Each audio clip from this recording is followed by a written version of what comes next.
Merci d'avoir choisi Elephant News Télévision et bienvenue dans votre émission à Bible ouverte. Chers enfants de Dieu, nous vous disons bonjour au nom de Jésus. Très content de vous savoir très nombreux devant vos postes téléviseurs en train de nous suivre. Nous croyons que la grâce de Dieu est en train de se multiplier dans vos travails, dans vos activités, dans vos commerces, dans vos business. Et nous sommes en train de croire que Dieu ne cesse de vous faire du bien dans le précieux nom de Jésus-Christ. Alléluia. Alors pour aujourd'hui, nous allons continuer avec notre grand sujet où on parlait de la cachette à l'exposition. Je le répète encore, de la cachette à l'exposition. Déjà qu'on parle d'A, cela s'explique par un mouvement de quitter le point Y, le point X vers le point Y. Et le point X s'appelle la cachette et le point Y c'est l'exposition. Et c'est quoi la cachette? C'est quoi l'exposition? Nous avons eu plutôt à l'expliquer dans nos émissions précédentes. Et pour aujourd'hui, on va essayer de monter par rapport à ce qu'on était en train de dire. Parce que quand on finit la cachette, arrivera un temps où Dieu doit nous exposer. Une chose que vous devez savoir, c'est que la différence entre la cachette et l'exposition, c'est que tu produiras peut-être les mêmes résultats, mais sauf que ces résultats auront pour but d'attirer vers toi l'admiration de plusieurs. David était dans la forêt, il était habitué de se battre, il était habitué de remporter la victoire, mais toutes ces victoires n'ont pas été chantées en Israël. Pourquoi? Parce que ces victoires ont été faites dans la cachette. Et lorsque une victoire a été manifestée en public, alors les gens ont parlé de David. La différence entre la cachette et l'exposition, c'est juste des terrains qui te permettent de produire les résultats dont tu peux produire, les résultats dont tu es capable de produire. C'était le même don, la même grâce que Joseph a utilisé dans la prison pour interpréter les rêves de ses deux serviteurs du roi. Mais c'était aussi le même talent que Joseph a utilisé pour interpréter les rêves du roi Pharaon. Mais cette fois-ci, les résultats seront différents parce que le terrain était différent. Donc on parle de l'exposition, c'est un terrain différent que Dieu veut te placer afin de produire les résultats que tu as appris dans la cachette. Et nous prions que Dieu vous expose dans des terrains qui permettraient que vos grâces, vos talents, votre appel surtout soient exposés et connus de tous dans le précieux nom de Jésus. Mais avant que l'exposition arrive, chers enfants de Dieu, vous devez savoir une chose avant l'exposition. Et cette chose, je pense que nous l'avions prêché plusieurs fois, mais j'ai eu à réfléchir sur ça. Je me suis rendu compte que quand on parle de ça, on ne parle que de sa première dimension, mais je crois qu'il faut aller au-delà de ce qu'on a déjà dit. Je crois qu'il faut aller au-delà. Parce que vous remarquerez avec moi que beaucoup de gens, avant leur exposition, nous le disons, il faut apprendre à se découvrir. Il faut apprendre à découvrir qui nous sommes ou encore ce que nous avons. Parce qu'en réalité, enfant de Dieu, Dieu ne peut pas exposer quelqu'un qui ne s'est pas encore découvert. Dieu ne peut pas exposer quelqu'un qui n'a pas encore découvert les dons ou les talents qui sont attachés à sa personne. Dieu ne peut pas exposer quelqu'un qui ne sait pas quel est son appel, qu'est-ce que Dieu attend de lui. Alléluia. Dieu ne peut pas exposer quelqu'un qui n'a pas eu encore la maîtrise de son appel ou encore de son don ou de sa grâce. C'est que avant que l'exposition arrive, il y a une chose qui est très nécessaire et cette chose s'appelle la découverte. Chers enfants de Dieu, vous devez apprendre à vous découvrir avant de vous exposer. Il est possible que tu t'exposes sans maîtriser la personne que tu es vraiment. Il est possible que tu t'exposes sans comprendre qui tu es et sans savoir ce que tu as. Lorsque David arrive dans le champ de bataille, ce qui m'attire, c'est que David n'a pas demandé qu'est-ce qu'on donnera à celui qui combattra cet homme. Non, mais il dit plutôt qu'est-ce qu'on donnera à celui qui vaincra cet homme. Donc il avait une conscience que le problème n'était pas de combattre, mais le problème était aussi de remporter la victoire face à cet homme. Et il ne cherche pas la récompense de celui qui va se battre, parce qu'en se battant, on peut se perdre, on peut perdre. Mais il cherche la récompense de celui qui va vaincre, parce que c'est le vainqueur qui a toujours une récompense. Cher enfant de Dieu, c'est que quand tu as appris à te découvrir toi-même, tu auras la certitude de ce que tu es en train de faire, même quand personne n'acclame. Mais pourquoi David était rassuré? C'est que ses frères lui ont traité plutôt de prétentieux. C'est parce que lorsque David se présente devant le roi, il dit, quand j'étais dans la forêt, ton serviteur a tué l'ours, ton serviteur a tué les lions qui venaient s'attaquer à la bergerie, encore aux brebis. Alors, cette expérience de la cachette a permis à David de découvrir exactement jusqu'où Dieu peut l'aider à remporter la victoire. L'expérience de la forêt a permis à David de comprendre jusqu'où l'Éternel est capable d'apporter ou encore d'accorder la victoire à une personne qui compte sur lui. Cher enfant de Dieu, c'est qu'avant que l'exposition arrive, Dieu te mettrait dans un terrain de la cachette afin que tu comprennes encore davantage et que tu te découvres d'abord. Alléluia. Et quand on parle de la découverte, vous devez savoir que le mot découverte, la découverte a plusieurs définitions et moi je le définis à ma manière. C'est que la découverte, c'est la capacité de trouver, ou encore la découverte, c'est la première connaissance ou la première vue que nous apportons sur quelque chose. C'est-à-dire un nouveau monde qui s'offre à nous et cette première vue, cette nouvelle connaissance que nous recevons, c'est quelque chose, c'est ça la découverte. Parce qu'il y a une chose que tu connais déjà, quand tu le vois encore, ça ne sera pas une découverte. Prenons l'exemple de ce qu'on a appris à l'école, que Diego Kaofi, le premier à découvrir l'embouchure du fleuve Congo. Mais quand il va se rendre encore là-bas, quand il se rend là-bas, ça ne sera plus une découverte parce que la découverte avait déjà eu lieu. Quand on parle de la découverte, c'est cette capacité de découvrir, c'est-à-dire de se rendre compte de ce que tu as et comment le faire fonctionner. Parce que quand vous le découvrez, alors vous pouvez l'utiliser. Quand vous le découvrez, alors vous pouvez le mettre en pratique. Enfant de Dieu, je pense qu'il est temps que chacun de nous découvre exactement ce qu'il a et ce qu'il est afin de pouvoir agir sur son terrain de travail. Beaucoup ont perdu le pouvoir parce qu'ils n'ont pas maîtrisé exactement les personnes qu'ils étaient avec Dieu. Ainsi, David dit à Saül, ainsi dans la forêt, j'ai tué le lion, j'ai tué l'ours. Pourquoi il dit ces choses? Parce qu'il savait ce que Dieu pouvait faire. Il dit, le même Dieu qui m'a préservé au devant de l'ours et du lion, c'est le même Dieu qui me préservera aussi au devant de cet incirconcis. Donc David voulait tout simplement dire au roi Saül que j'ai eu une expérience dans la forêt et je sais jusqu'où Dieu peut défendre ce qui compte sur lui. Donc vous devez savoir que chaque exposition vous amènera, nécessite plutôt une découverte assez profonde mais assez réelle également, parce que vous devez comprendre et connaître qui vous êtes, ce que vous avez avant d'aller vous exposer.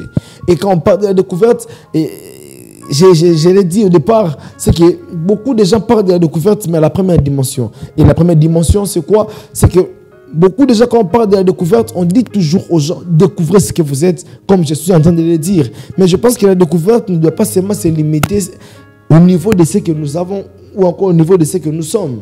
Parce que quand nous sommes dans la cachette, la première des choses que tu découvriras avant de découvrir ce que tu es, tu découvriras d'abord la grandeur de Dieu qui veut marcher avec toi.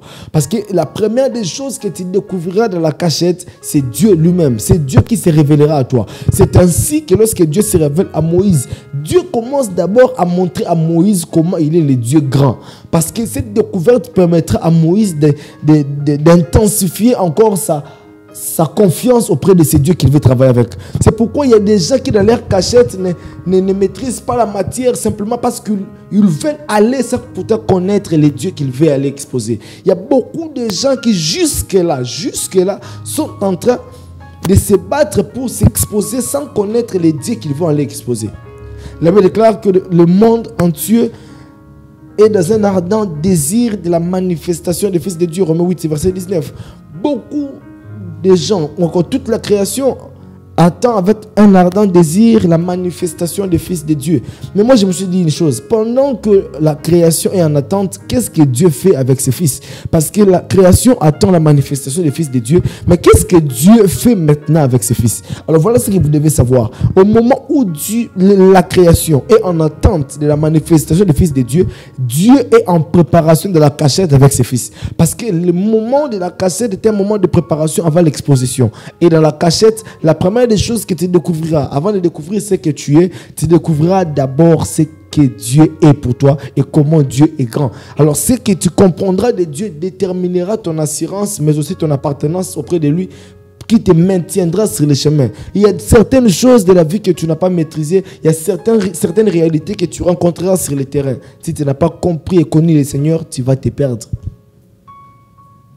C'est ainsi que vous voyez, beaucoup de gens ont abandonné en cours de route simplement parce qu'ils n'ont pas découvert jusqu'où Dieu était capable de marcher avec eux.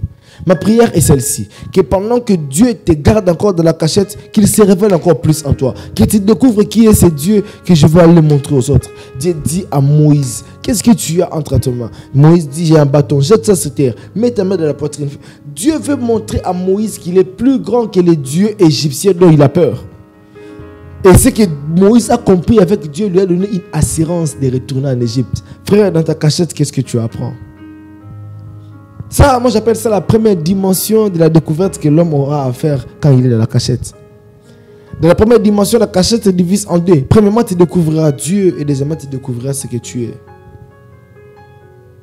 Parce que lorsque Dieu t'appelle, la première des choses, Dieu se révèle en toi. Pourquoi Dieu se révèle en toi? C'est parce qu'il veut que tu le connaisses. Parce que Dieu veut que tu le comprennes. J'étais toujours étonné de voir ce que Jésus était en train de faire. Pendant que la barque menaçait lui, il dort. On lui réveille, le maître, nous mourrons ici. Il se réveille, il dit, homme de peu de foi, pourquoi vous tremblez? Parce qu'il savait qui il était. Et quand il s'élève, il menace la tempête. Ainsi que le vent, et il se calme. Parce que ce qu'il connaissait de son père lui donnait une assurance au moment de l'exposition. Frère, si tu n'as pas connu les dieux que tu veux aller servir, ou encore si tu n'as pas encore connu les dieux qui décident de marcher avec toi sur le terrain, tu ne feras rien. C'est pourquoi vous devez savoir une chose, c'est que chaque exposition demande d'abord la première dimension de la découverte. Et cette première dimension de la découverte se divise en deux. Tu connaîtras d'abord Dieu qui t'appelle dans ce domaine et tu connaîtras ce que Dieu attend de toi dans ce domaine. Alors ça, c'est la première dimension de la découverte que chacun de nous doit faire. Il y a des gens qui prient mais qui ne connaissent pas Dieu. Il y a des gens qui chantent à l'église, qui parlent à Dieu, qui parlent de Dieu également, mais qui n'ont aucune information de Dieu. Ce sont des personnes, quand les problèmes arrivent, ils peuvent trébucher, ils peuvent trembler, parce qu'ils n'ont pas compris jusqu'où Dieu est fort, parce qu'ils n'ont pas compris jusqu'où Dieu peut les accompagner. C'est pourquoi ma prière en ce lieu, c'est que non pas seulement que Dieu te révèle qui tu es, mais qu'il te révèle aussi qui il est pour toi. Afin que cette révélation te donne l'assurance de marcher. C'est pourquoi David a dit, même si je marche dans la vallée de l'ombre de la mort, il dit, je ne crains rien parce que je sais. Il avait une connaissance que Dieu ne peut pas lui laisser dans la vallée de l'ombre de la mort. Il dit, même si je marchais. Or, quand on marche, on avance. Donc David voulait dire, même quand c'est là où j'avance, il y a que l'ombre de la mort, je sais une chose. David n'a pas dit je crois, mais il sait. C'est-à-dire que ce qu'il sait est vrai, c'est que Dieu ne permettra pas à la mort de l'engloutir si facilement. Alors la connaissance que tu apprends de Dieu deviendra une assurance sur le terrain. Même quand le vent deviendra contraire, tu sais en qui tu as cru. Que Dieu se révèle en toi, que Dieu se présente en toi, que Dieu se propose en toi, afin que tu comprennes et que tu maîtrises jusqu'où Dieu peut aller avec toi. Et dans cette découverte, quand Dieu arrive à se révéler en toi et qu'il te donne des informations nécessaires de ce qu'il est pour toi, alors il t'informera de ce que tu seras pour lui. Et cette découverte te permettra de savoir ce que tu portes en toi. Qu'est-ce que le monde peut bénéficier de toi. Jérémie chapitre 1, verset 5, Dieu dit au prophète Jérémie, avant que tu sois dans le ventre de ta maman, moi je t'avais connu.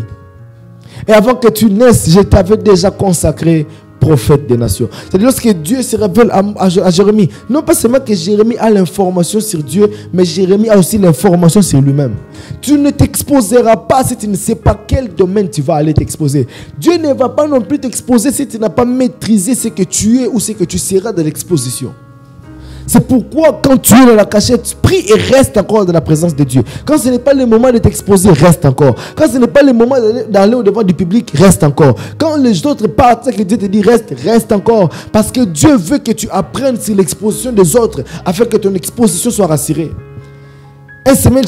1 Corinthiens chapitre 10 verset 6, Paul dit toutes ces choses leur sont arrivées pour nous servir d'exemple. Il y a des moments où Dieu seul te permettra de rester dans un coin et il te dit d'observer ce qui se passe. Ce n'est pas parce que tu ne sais pas, mais parce qu'il veut que tu maîtrises l'exposition et que les erreurs des autres ne t'atteignent pas, mais que tu te serves des erreurs des autres comme une leçon afin de pouvoir t'orienter dans ton exposition. Et quand Dieu ne t'expose pas, ne sois pas pressé de t'exposer, sinon chaque exposition sans le go de Dieu est une exposition à la perte.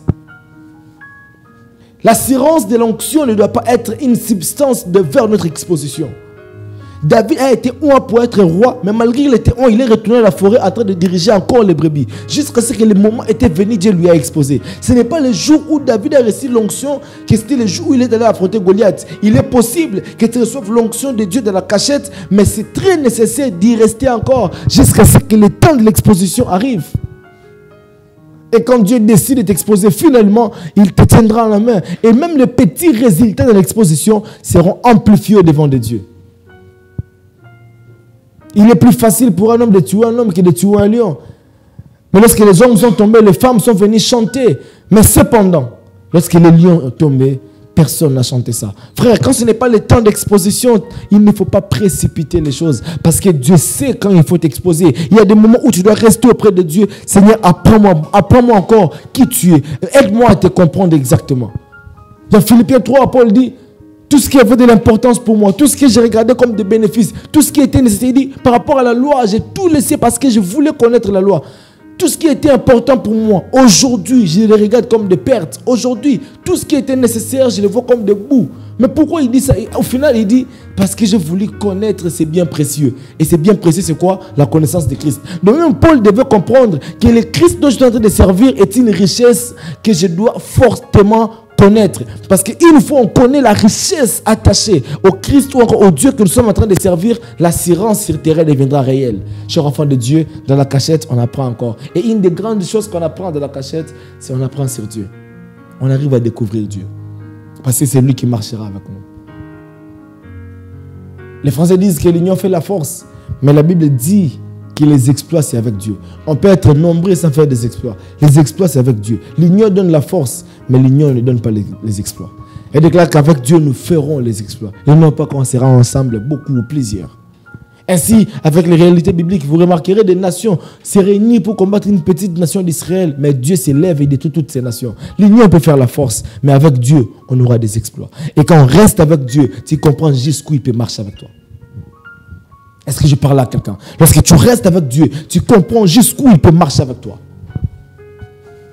Et la première des choses que tu découvriras dans la cachette, c'est la connaissance de Dieu et la connaissance de ta personne. Il y a des gens enseignés qui n'ont pas encore découvert qu'est-ce qu'ils ont, qu'est-ce qu'ils peuvent apporter. Laissez-moi vous dire, ce qu'un frère m'a dit une fois à l'église. Ce frère m'a posé cette question, il m'a dit, apôtre, quelle est mon importance à l'église? En quoi je suis utile ici? Je suis resté silencieux pendant un moment et puis je lui ai regardé. Et après je lui ai dit, tu manges du foufou? Il m'a dit oui. Et tu manges du foufou combien de fois par semaine? Il m'a dit presque tous les jours, c'est très bien.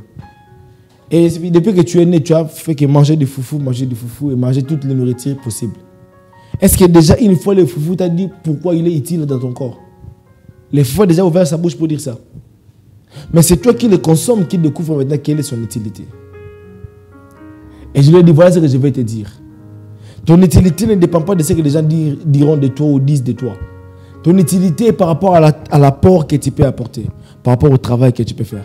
Si tu veux découvrir quelle est ton utilité, découvre également qu'est-ce que tu as et qu'est-ce que tu peux apporter. Ce qui te rendra utile, ce n'est pas parce que tu t'habilles bien. Ce qui te rendra utile, c'est parce que tu maîtrises la personne que tu es et tu le mets en pratique. Beaucoup de gens se négligent, tombent dans le complexe plutôt d'infériorité parce qu'ils ne croient pas exactement à ce qu'ils sont. Ou encore, ils n'ont pas découvert exactement qui ils sont. J'aimerais finir en train de dire à quelqu'un, dans cette première dimension de la découverte, retenez ceci. Dieu vous appellera dans la cachette pour que vous puissiez découvrir qui il est pour vous et qui vous êtes pour lui.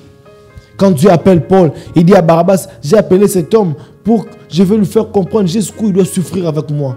Combien je vais l'aimer. Frère, il y a des moments parfois où tu restes avec Dieu juste pour apprendre comment Dieu peut être fidèle dans une mission ou comment tu peux être fort dans un travail. Au cas où tu n'as pas compris ce que Dieu veut t'enseigner dans la cachette, l'exposition va tarder. Parce que Dieu est un papa responsable. Il ne t'exposera pas pour ta perte. Il t'exposera pour ta gloire. Et chaque exposition qui ne cadre pas avec une bonne cachette, alors sera une gâchis pour Dieu. Et aussi pour toi qui seras exposé. C'est pourquoi ma prière, en ces instants-là, que je conclue, que Dieu t'aide à aller au-delà. Que la cachette que tu as aujourd'hui t'apprenne sur Dieu et t'apprenne sur tes capacités. Apprends qu'il y a un Dieu qui t'aime et qui sait décider de marcher avec toi. Comprends que au moment où Dieu t'a choisi, c'est que Dieu t'a trouvé compétent. Quand Dieu t'appelle, il connaît et tes faiblesses et tes capacités. Au moment où Dieu t'a appelé, les bonnes choses arriveront. Que Dieu vous bénisse et que Dieu vous garde. C'était bien l'apôtre Chris Raymond avec votre cadre à Bible ouverte. Et je vous donne rendez-vous très prochainement avec la deuxième dimension de la découverte. Portez-vous bien et que l'amour du Seigneur vous accompagne. Au nom de Jésus. Amen. À Bible ouverte, à Bible ouverte, à Bible ouverte. À Bible ouverte est votre toute nouvelle émission chrétienne proposée par la chaîne Éléphant TV, présentée par votre humble serviteur Chris Raymond Bala que je suis. À Bible ouverte est une plateforme d'enseignement, d'édification, mais aussi de partage des grâces et des connaissances. Vous êtes apôtre, prophète, évangéliste, pasteur, enseignant de la bonne nouvelle, musicien gospel, chanteur ou rappeur, et vous voulez partager votre grâce et votre connaissance pour édifier l'ensemble de la famille de Dieu. Alors cette émission est là pour vous. N'hésitez pas d'entrer en contact avec nous et nous aurons le réel plaisir de pouvoir vous recevoir. Mais avant notre tout prochain rendez-vous, rassurez-vous que vous allez vous abonner à notre chaîne et de nous suivre sur toutes les plateformes des réseaux sociaux, YouTube, Facebook, Instagram et autres. Et le Seigneur vous comblera de toutes sortes de bénédictions. Que Dieu vous bénisse et je vous donne rendez-vous très prochainement. Ciao!